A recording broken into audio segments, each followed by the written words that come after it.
Shalom Aleichem Elegei Chevra. It's a schus to be back with the Lost Princess Initiative, a chevra of Oivdei Hashem from around the world, put together by a good chevra Rabbi Yaakov. I want to share today a few words from the HaMeor Shiloach, the Ishbitzer, which is so important for us to remember as we're on the path of being proper Oivdei Hashem. The HaMeor Shiloach tells us that there are two ways a person can be involved in Avodas Hashem. One is in a way where a person is trying to promote their own name. A person is trying to become greater than those around them. A person is trying to raise themselves up. People should look at them as the big Baal Chesed. People should look at them as the person who's the greatest davener, the one who's a big tzaddik, the one who's a big Talmid Chacham. They're trying to serve the Rabban Hashem in a way which they're promoting their own name. And then there's another way to serve the Rabban Hashem where it's not about the person. It's not about me, but it's all about the Rabban Hashem. It's all about being Marbek Kvod Shemayim.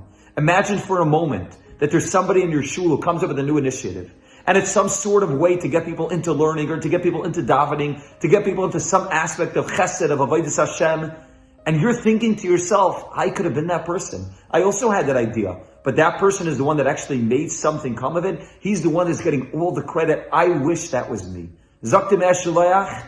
That's where a person's thinking about themselves and not about being Marbek Kvod Shemayim. Who cares who's the one that thought of the idea? The ikr that a person needs to want is that there should be a Ribui Kvod Shemayim in the world. The main thing is that all the poor people should have all their needs filled. All the Torah should be learned. That all the questions that are asked should have somebody to answer them. It's not about me, but about the Rabbanu Shalom. And the HaMeor Shiloach tells us on the pasuk, Adam ki yakar mekem karban la'Hashem, that the ikr when a person's bringing a karban is that it's mekem, that I'm part of society. A person doesn't bring a karban in order so that he can elevate himself above society and say, I'm greater than my neighbor because I brought a karban shlamim. I'm greater than my neighbor because I went to the Beis HaMikdash. I'm greater than my neighbor because I had the ability to be able to see the kaihanim ba'avaydasam. A person brings a karban, mekem, adam ki yakar mekem. I'm part of society. I'm trying to raise up all of society, not just myself above society, but I'm trying to raise up all of society by being Marbek Kvod Shemayim, by allowing the Rabban Hashem's name to be spread through this world. And it doesn't make a difference if I'm the shliach or if somebody else is the shliach.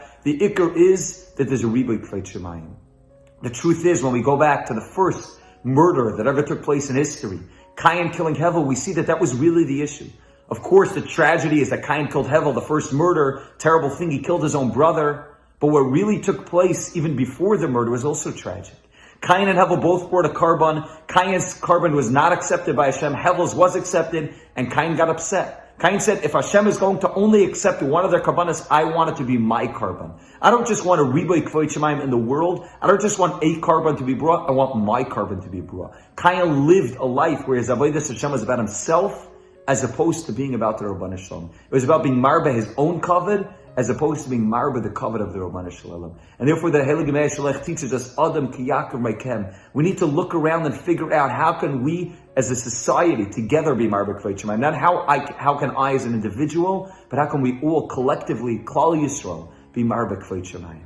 Really, if you look at the beginning of the story, of Nachman's story, the Lost Princess, SheBah did a phenomenal job explaining and expounding on in the Derech of Avodah. If you look at the beginning of the story, Rabbi Nachman begins the story by saying there was a king who had 6 sons and 1 daughter. And the whole story revolves around the 1 daughter, the princess who gets lost. But the 6 sons play an important role as well. The 6 sons are the contrast to the daughter.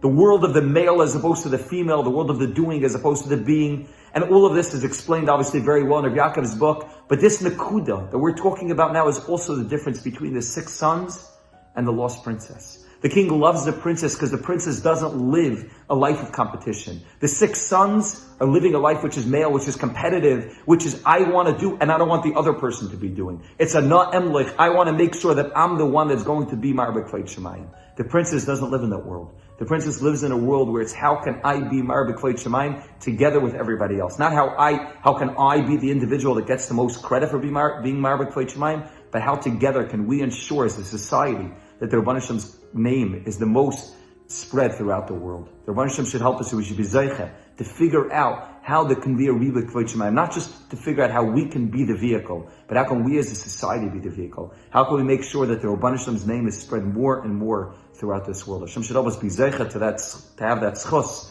together as a chevra, and Hashem by doing that, we'll be able to be zeicha to the Geula Hashlema.